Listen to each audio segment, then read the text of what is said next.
এটা আমার কোনো বিদ্বেষপূর্ণ মেসেজ নয় কিন্তু।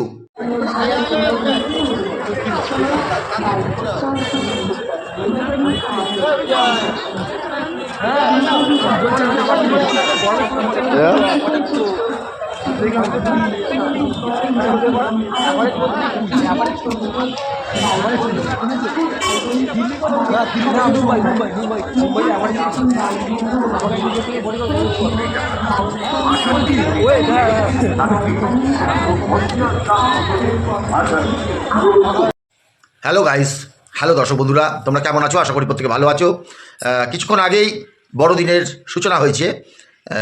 8 থেকে 80 প্রত্যেকেই সুন্দরভাবে মেতে উঠেছে হ্যাপি ক্রিসমাস ডেতে।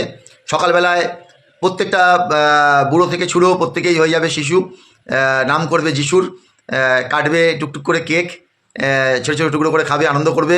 যত বেলা বাড়বে তারপরে ছেঁড়াছিঁড়ি করবে, আর সূর্য যখন আস্তে আস্তে অস্ত যাবে এই ছিঁড়তে ছিঁড়তে লাস্টে নিজেরাও রাস্তায় শুয়ে গড়াগড়ি খাবে।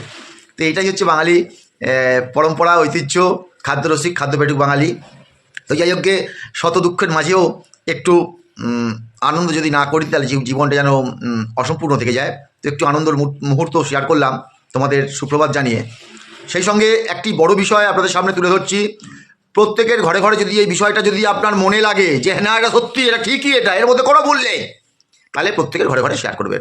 আজকে হচ্ছে বড়দিন, হ্যাপি ক্রিসমাস ডে।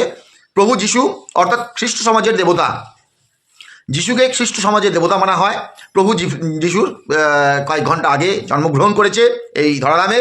সেই উৎসবে বড়দিন পালিত হচ্ছে, ক্রিসমাস পালিত হচ্ছে। দেখুন, সারা বিশ্বব্যাপী নয়, সারা বাংলা ব্যাপী প্রতিটি ঘরে ঘরে ক্রিসমাস ডে পালিত হচ্ছে, আনন্দ করছে, কেক খাচ্ছে, হই হুল্লোড় করছে। অর্থাৎ ধর্ম যার যার, উৎসব সবার, এই প্রবাদ বাক্যটা যদি সত্যি হয় সেটা আজকের দিনেই সত্যি। কিন্তু দেখুন, আরেকটি উৎসব হয়, সেটা হচ্ছে ঈদ। আমি কম্পেয়ার করতে চাইছি, কম্পেয়ার না করলে হবে না। আমি কম্পেয়ার করতে চাইছি। আর একটা হচ্ছে উৎসব হচ্ছে ঈদ। দেখুন তো, এই বাংলার আপামর বাঙালি এই ঈদকে কেন্দ্র করে ঠিক এরমভাবে রাস্তায় নামে কিনা, এরমভাবে উৎসব পালন করে কিনা। কেন করবে না? ধর্ম যার যার, উৎসব সবার। তার কারণ ওখানে এন্ট্রি নেই। আর এই যে চার্চ দেখছেন, এই চার্চে কিন্তু প্রত্যেকের এন্ট্রি আছে। তার প্রধান কারণ কি জানেন? তার প্রধান কারণ হচ্ছে ভগবানের স্থান হচ্ছে সর্বসাধারণের স্থান। ভগবানের স্থান হচ্ছে সর্বসাধারণের স্থান। ভগবান কারোর ব্যক্তিগত হয় না। কিন্তু যখন ঈদ হয়, আপনি কোনো মসজিদে ঢুকতে পেরেছেন, ঘুরতে পেরেছেন? কেন নয়? তাহলে এই কথাটা যে ঠিক নয়, এটা কিন্তু আমি আঙুল দিয়ে প্রমাণ করলাম। ধর্ম যার যার, উৎসব সবার নয়। উৎসব তারই যারা উৎসবে সামিল করে অন্যজনকে, তবেই উৎসবটা সবার হয়। অর্থাৎ এখানে কিন্তু ঈদের সময় কোনো বাংলার আদার্স কোনো কারোর কিন্তু এন্ট্রি নেই। হ্যাঁ, কেউ কারোর সঙ্গে চেনা পরিচিত থাকলে একটু হই হুল্লোড় করো, মসজিদে কিন্তু এন্ট্রি নেই, আমাদের চার্চে এন্ট্রি আছে। এটা ঠিক না ভুল আপনারা কমেন্টে জানাবেন অতি অবশ্যই। এটা আমার কোনো বিদ্বেষপূর্ণ মেসেজ নয় কিন্তু, এটা কম্পেয়ার করার জন্য মেসেজ। এটা আমার কারোর প্রতি বিদ্বেষ নেই, কারোর প্রতি সহানুভূতি নেই। আমি যেটা আছি সেটা হচ্ছে সত্যের প্রতি আছি। সত্য যেটা সেটাই আমি। অসৎ মিথ্যের সঙ্গে আমার কোনো বন্ধুত্ব নেই, আগামী দিনে থাকবে না। তো বন্ধুরা, অতি অবশ্যই আগামী 60 থেকে 90 দিন, আবারও বলছি, এই সব ভুল ভ্রান্ত চিন্তাভাবনা ছাড়ুন।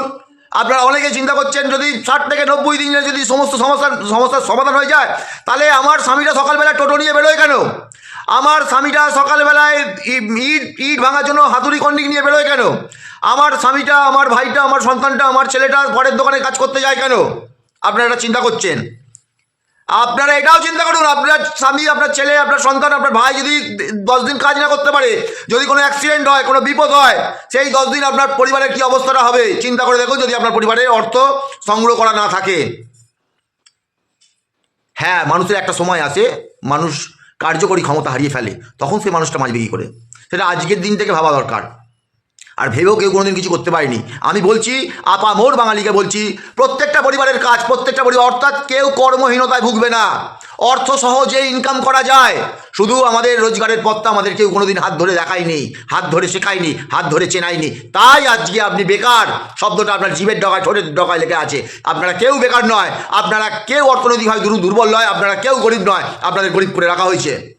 আসুন, আমরা যা যা নিয়ম বলছি শুধু নিয়মটুকুনি মানুন। অর্থ উপার্জন করে বাংলা নয় ভারতবর্ষের প্রতিটি ঘরে ঘরে মেসেজ পাঠিয়ে দিন যে হ্যাঁ, মুকুলদার কথা শুনে আমরা আজকে প্রত্যেকে স্বনির্ভর। আর আপনারা যদি স্বনির্ভর না হন, আপনারা যদি আত্মনির্ভর না হন, আগামী যুব সমাজ যদি আত্মনির্ভর না হয়, আগামী যুব সমাজ যদি শক্তিশালী না হয়, আমার দেশ শক্তিশালী হবে না, আমার রাজ্য শক্তিশালী হবে না, আমার শহর শক্তিশালী হবে না, আমার জেলা শক্তিশালী হবে না।